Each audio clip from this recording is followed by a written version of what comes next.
Mes amis Balance, bonjour et bienvenue sur la chaîne Tarot à merveille. Pour votre tirage général, ceux qui me découvrent, soyez les bienvenus. Écoutez-moi bien, ce que je m'apprête à partager avec vous, je ne l'ai jamais formulé de cette manière. En 47 ans de pratique, de recherche, d'écoute, j'ai vu beaucoup de choses, des messages forts, des énergies puissantes. Des moments de grâce où la clarté traverse le voile comme un rayon de soleil perce un ciel d'orage. Mais ce qui se présente aujourd'hui est d'une précision que je n'avais encore jamais rencontrée. Et cette précision n'est pas pour tout le monde. Elle est pour vous, spécifiquement pour vous. Pour la personne qui regarde cet écran en ce moment et qui sent là dans sa poitrine que quelque chose vibre, ne quittez pas cette vidéo. Ce qui suit va assembler des pièces de votre vie que vous pensiez n'avoir aucun lien entre elles. Il y a dans votre existence des fils séparés, éparpillés, des événements, des rencontres, des choix, des souffrances, des joies qui semblent appartenir à des histoires différentes, comme si votre vie n'était pas une seule histoire mais plusieurs, empilées les unes sur les autres sans connexion apparente. Le premier fil, c'est quelque chose que vous avez vécu très jeune, un moment fondateur que vous minimisez peu, être aujourd'hui parce qu'il semble petit vu de l'extérieur, mais qui a laissé en vous une empreinte profonde. Le deuxième fil, c'est une relation qui a marqué votre vie adulte, pas nécessairement une relation amoureuse, peut être un mentor, un ami, un membre de votre famille, quelqu'un qui vous a appris quelque chose d'essentiel, souvent sans le vouloir, parfois en vous blessant. Le troisième fil, c'est ce que vous vivez en ce moment, ce que vous traversez depuis quelques semaines, ce sentiment diffus que quelque chose se prépare, que les pièces bougent sur l'échiquier, que le vent tourne. Ces trois fils, vous les avez toujours vus séparément. Aujourd'hui, pour la première fois, vous allez voir comment ils se rejoignent. Et ce point de convergence va éclairer votre chemin d'une manière qui rend tout le reste soudainement lisible. Commençons par le premier fil. Ce moment de votre enfance. Je ne connais pas les détails de votre histoire, mais je sais ceci. Il y a eu un moment dans vos premières années où vous avez compris quelque chose que vous n'auriez pas dû comprendre si tôt. Une vérité sur le monde, sur les adultes, sur la nature de la vie, que les autres enfants autour de vous ne voyaient pas. Peut-être que vous avez perçu une injustice que les adultes faisaient semblant de ne pas voir. Peut-être que vous avez ressenti la douleur de quelqu'un qui souriait. Peut-être que vous avez eu une intuition si forte, si précise, que personne ne vous a cru quand vous avez essayé de l'exprimer. Et à ce moment-là, une décision silencieuse s'est prise en vous. Pas une décision consciente, une décision de survie. Vous avez décidé de fermer une porte. La porte de cette perception trop aiguë, trop fine, trop dérangeante pour un monde qui ne voulait pas l'entendre. Cette porte fermée, vous l'avez presque oubliée. Elle fait partie des murs de votre psyché depuis si longtemps que vous ne la distinguez plus. Mais elle est là, et derrière elle, intacte, attend la capacité que vous avez scellée ce jour-là. Votre capacité à voir ce que les autres ne voient pas, à sentir ce qui se cache sous les surfaces, à entendre les mots derrière les mots. Cette capacité n'a pas disparu, elle a hiberné. Et les tremblements que vous sentez depuis quelque temps, ce sont les premiers signes de son réveil. Passons au deuxième fil. Cette relation marquante. Il y a une personne qui a traversé votre vie et qui a laissé une trace disproportionnée par rapport au temps passé ensemble. Peut-être que cette personne est encore dans votre vie. Peut-être qu'elle en est sortie. Mais son empreinte reste. Et cette empreinte a une forme particulière. Cette personne vous a montré, peut-être involontairement, ce que vous ne vouliez pas voir en vous-même, pas vos défauts, vos forces. Elle vous a reflété une version de vous que vous n'étiez pas prêt à accepter, trop lumineuse, trop puissante, trop réelle. Et face à ce reflet, vous avez fait l'une des deux choses suivantes. Soit vous vous en êtes éloigné et effrayé par ce que vous voyez, Soit vous vous êtes accroché à cette personne en confondant sa lumière avec la vôtre, en croyant que sans elle, cette version meilleure de vous cesserait d'exister. Dans les deux cas, la leçon est la même. Ce que vous voyez dans cette personne existait déjà en vous. Le miroir n'invente pas l'image, il la révèle. Et cette personne, qu'elle soit encore présente ou depuis longtemps partie, a joué un rôle précis dans le plan de votre vie. Elle est venue déposer une graine, la graine de la reconnaissance de soi. Et cette graine, arrosée par le temps, par les épreuves, par les larmes versées, les silences habités, est en train de germer maintenant. Maintenant, le troisième fil, le présent, ce que vous vivez en ce moment, cette sensation de veille, de préparation, d'anticipation sans objet précis n'est pas de l'anxiété, c'est de la prescience. La conscience avant l'événement. Votre être tout entier sait que quelque chose approche et il se prépare. Pas en accumulant des provisions ou en construisant des murs, en s'ouvrant, en se rendant disponible, en faisant de la place pour ce qui n'existe pas encore dans votre réalité mais qui existe déjà dans votre champ de potentiel. Et voici le moment où les trois fils se rejoignent. Fermez les yeux une seconde, juste une seconde, et visualisez ces trois fils. Un fil doré, celui de l'enfance et du don originel, un fil rouge, celui de la relation qui a éveillé ce que vous refusiez de voir. Un fil blanc, celui du présent, de cette ouverture que vous sentez grandir en vous. Voyez-les s'approcher les uns des autres, se toucher, s'entremêler. Et au point exact où ils se croisent, une lumière s'allume. Pas aveuglante, chaude, précise. Comme la flamme d'une bougie dans une pièce sombre qui soudain révèle que la pièce était remplie de trésors depuis le début. Vous n'étiez pas dans une pièce vide. Vous étiez dans une pièce riche, mais sans lumière pour le voir. La lumière vient d'arriver, et elle ne s'éteindra plus. La capacité que vous avez fermée dans l'enfance, la leçon que cette personne marquante vous a apportée, et l'ouverture que vous vivez en ce moment. Ces trois éléments ne sont pas trois histoires séparées, ce sont trois actes d'une seule et même pièce. Le premier acte a installé le don, le deuxième acte l'a éveillé par friction, le troisième acte, celui que vous vivez maintenant, le libère. Et quand un don se libère après avoir été contenu pendant des décennies, l'énergie qui se dégage est immense. C'est un barrage qui s'ouvre. C'est une rivière retenue qui retrouve enfin son lit naturel. Et cette énergie va se manifester dans votre vie d'une manière que vous ne pouvez pas encore imaginer, mais que vous sentirez dans chaque cellule de votre corps. Le message précis dont je parle, celui que je n'ai jamais vu avec autant de clarté, c'est celui-ci. Vous n'êtes pas en train de commencer quelque chose de nouveau. Vous êtes en train de terminer quelque chose de très ancien. Un cycle qui a commencé bien avant que vous en ayez conscience. Un cycle de fermeture et de réouverture, de perte et de retrouvailles, d'exil et de retour. Et la fin de ce cycle, c'est maintenant. Pas dans un futur abstrait, maintenant. Il y a un mot pour ce que vous vivez, mais ce mot est souvent mal compris. Ce mot, c'est alignement. On entend ce terme partout dans les livres, dans les vidéos, dans les conversations sur le bien-être, mais l'alignement véritable n'a rien à voir avec l'image paisible qu'on en donne habituellement. L'alignement véritable est un acte de courage radical. C'est le moment où vous cessez de vivre selon les attentes des autres et commencez à vivre selon votre propre boussole intérieure, et ce moment est rarement confortable. Il est souvent accompagné de doutes, de solitude et de cette sensation vertigineuse de n'avoir plus de sol sous les pieds. Mais voici ce que le vertige ne vous dit pas. Vous n'êtes pas en train de tomber, vous êtes en train de voler. Pour la première fois, et ceux qui n'ont jamais volé confondent toujours l'envol avec la chute. Je veux m'arrêter un instant sur cette confusion, parce qu'elle est au cœur de ce que beaucoup d'entre vous traversent.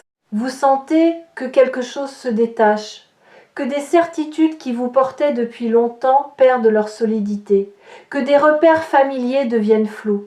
Et votre mental interprète ce détachement comme un effondrement, comme si vous perdiez pied, comme si tout ce que vous aviez construit se défaisait.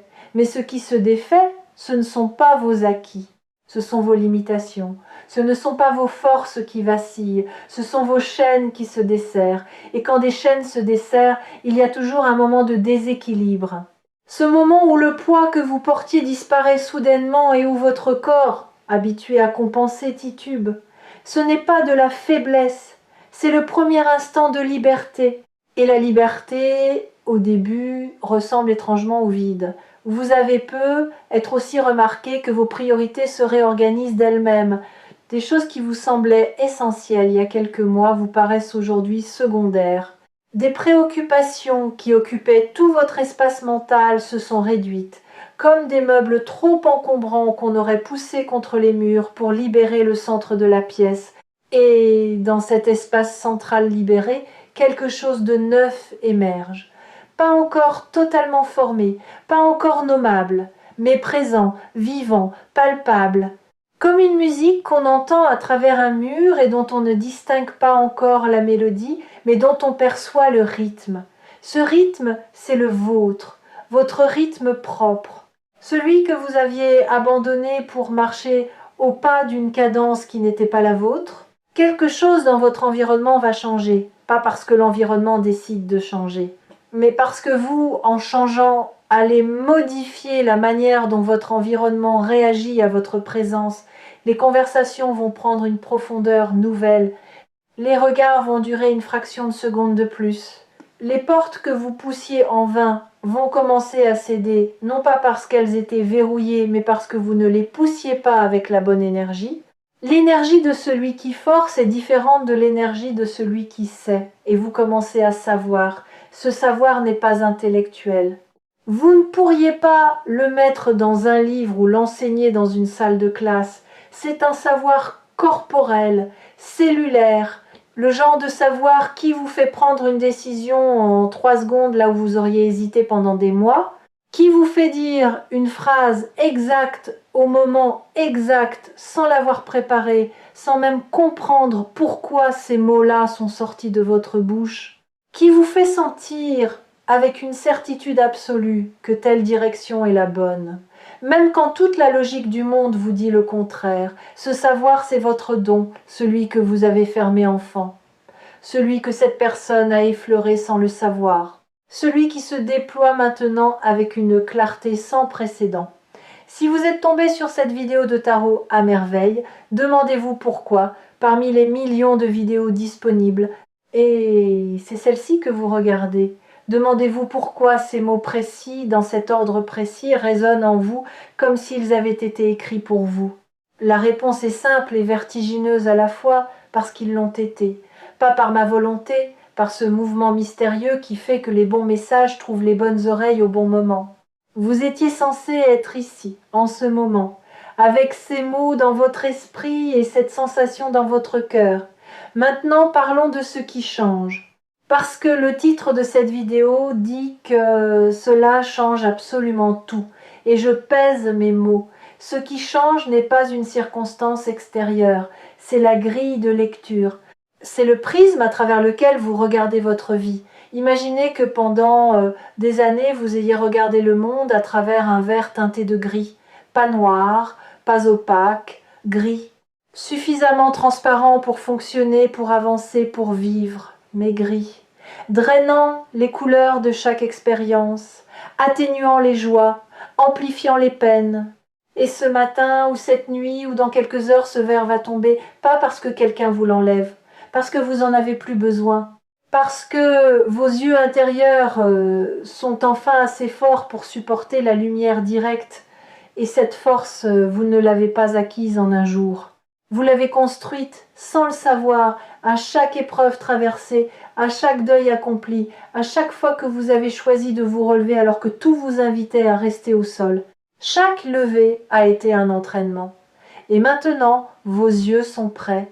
Et quand ce verre tombera, vous verrez votre vie telle qu'elle a toujours été, pas telle que la peur vous la montrait, pas telle que la blessure la colorait, telle qu'elle est, avec toute sa beauté brute, avec ses imperfections qui ne sont pas des défauts, mais des signatures, avec ses manques qui ne sont pas des vides, mais des espaces de croissance, avec ces mystères qui ne sont pas des menaces, mais des invitations, et vous verrez les gens différemment aussi. Les masques que les autres portent vous apparaîtront avec une netteté nouvelle, non pas pour juger, pour comprendre, pour saisir que chaque personne autour de vous mène sa propre bataille silencieuse, porte sa propre porte fermée, attend sa propre convergence. Et cette compréhension, loin de vous isoler, va vous rapprocher des autres d'une manière plus profonde que jamais, parce que la vraie connexion ne naît pas de la perfection partagée. Elle naît de la vulnérabilité reconnue. Il y a un aspect de tout cela que je dois aborder avec délicatesse. Le message précis que j'ai perçu concerne aussi quelque chose que vous n'avez dit à personne. Un désir que vous portez en silence. Pas un désir matériel, un désir d'être, un désir de vivre d'une certaine manière, de vous réveiller le matin avec un certain sentiment, d'être regardé d'une certaine façon, d'occuper un certain espace dans le monde. Ce désir, vous le considérez comme impossible, trop grand pour vous, trop beau pour votre histoire, trop lumineux pour quelqu'un qui a connu autant d'ombres. Et c'est là que le message est le plus précis. Ce désir n'est pas trop grand pour vous. Vous êtes trop petit pour lui, pas en essence, en permission. Vous ne vous êtes pas encore donné la permission d'être aussi grand que votre désir le demande.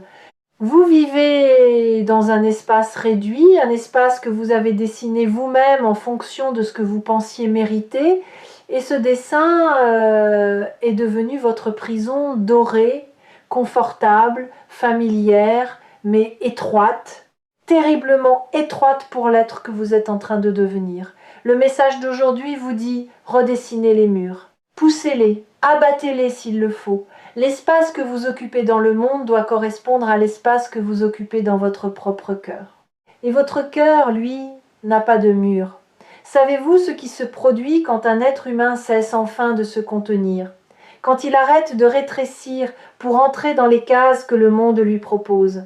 Il devient magnétique, pas dans le sens superficiel du charisme de scène ou de l'assurance fabriquée, magnétique dans le sens originel du terme.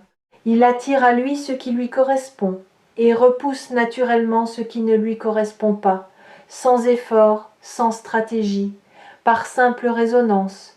Les bonnes personnes se rapprochent, les mauvaises circonstances s'éloignent, les opportunités apparaissent dans des endroits inattendus, et tout cela ne vient pas d'un pouvoir mystique. Cela vient du fait qu'un être aligné émet un signal clair, et un signal clair reçoit des réponses claires, tandis qu'un signal brouillé, celui de quelqu'un qui vit selon les attentes des autres, ne reçoit que du bruit. Votre signal est en train de se clarifier. C'est peut être la transformation la plus importante de toute votre vie. Et elle se produit si silencieusement que même vous ne la mesurez pas encore pleinement. Mais les effets vont devenir visibles dans vos relations, dans votre travail, dans votre rapport à vous-même, dans la manière dont les gens réagissent à votre présence. Vous allez remarquer des changements subtils, des sourires qui durent un peu plus longtemps, des propositions qui arrivent sans que vous les ayez sollicitées, des conversations qui prennent spontanément une profondeur que vous n'aviez pas initiée. Ce sont les premiers échos de votre nouveau signal, les premières réponses à la fréquence que vous émettez désormais. Je veux vous parler de la peur qui va se manifester, parce qu'elle va se manifester pas comme une attaque, comme un test, le dernier test avant le passage. Quand vous êtes sur le point de franchir un seuil important dans votre évolution, la peur se présente sous sa forme la plus sophistiquée. Elle ne vient plus comme une terreur brute. Elle vient déguisée en prudence, en sagesse, en bon sens. Elle vous dit des choses raisonnables, des choses que tout le monde autour de vous approuverait. Attends encore un peu, ce n'est pas le bon moment, tu n'es pas encore prêt, sois réaliste. Et c'est justement parce que ces arguments semblent si raisonnables qu'ils sont si dangereux Parce que la raison est parfois l'outil le plus efficace de la peur. Alors comment distinguer la véritable prudence de la peur déguisée? Il y a un test simple. La prudence vous ralentit mais ne vous arrête pas. La peur vous paralyse.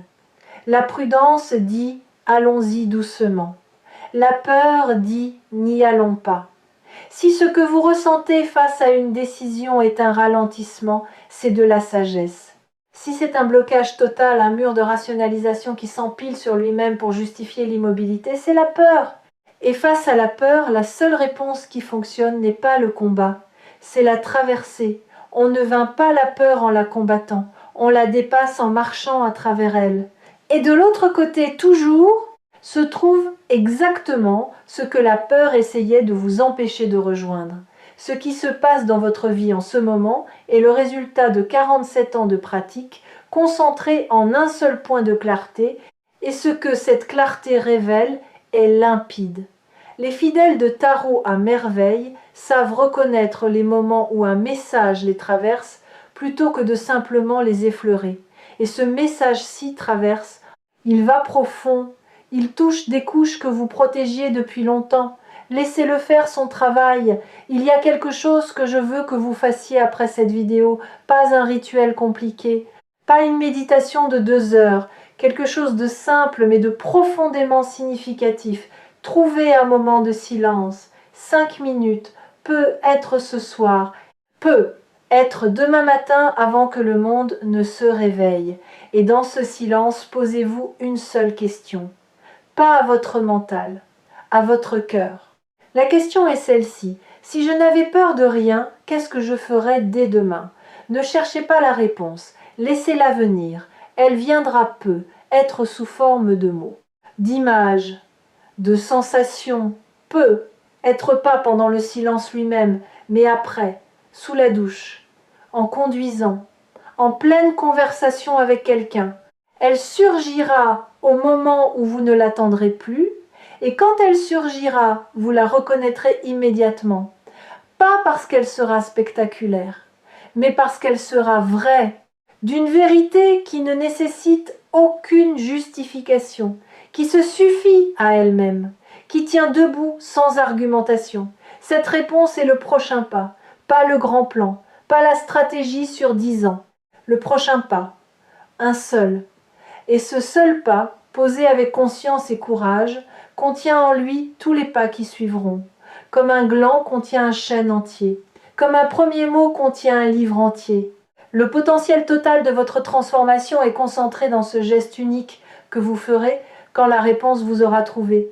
Les 3 fils de votre vie, celui de l'enfance, celui de la relation marquante, celui du présent, sont maintenant tressés. Ils forment une corde solide, une corde qui ne vous tire pas vers le haut par la force, une corde qui vous soutient pendant que vous grimpez, à votre rythme, avec vos mains, avec votre souffle, avec la dignité de celui qui sait que l'ascension lui appartient.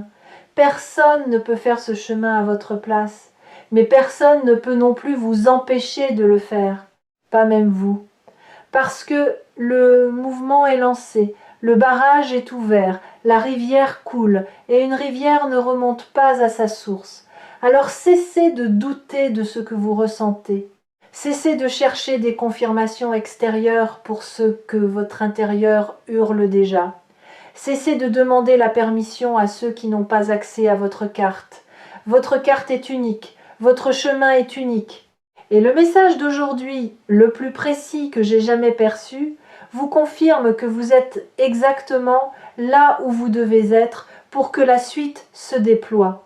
Tout change, pas autour de vous, en vous. Et quand ça change en vous, tout le reste suit, inévitablement, irrévocablement, magnifiquement. Merci d'avoir été là jusqu'au bout. Si vous sentez que ce message porte une vérité qui vous concerne, partagez-le, pas pour moi, pour la personne qui, comme vous il y a quelques minutes, est sur le point de cliquer sur cette vidéo sans savoir encore que sa vie est en train de changer.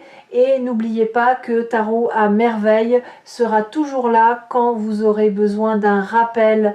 Quand les fils de votre vie sembleront à nouveau séparés, quand le doute brouillera la clarté, revenez, écoutez, Et rappelez-vous que la convergence a déjà eu lieu, qu'elle est irréversible et que le meilleur de votre histoire est encore devant vous.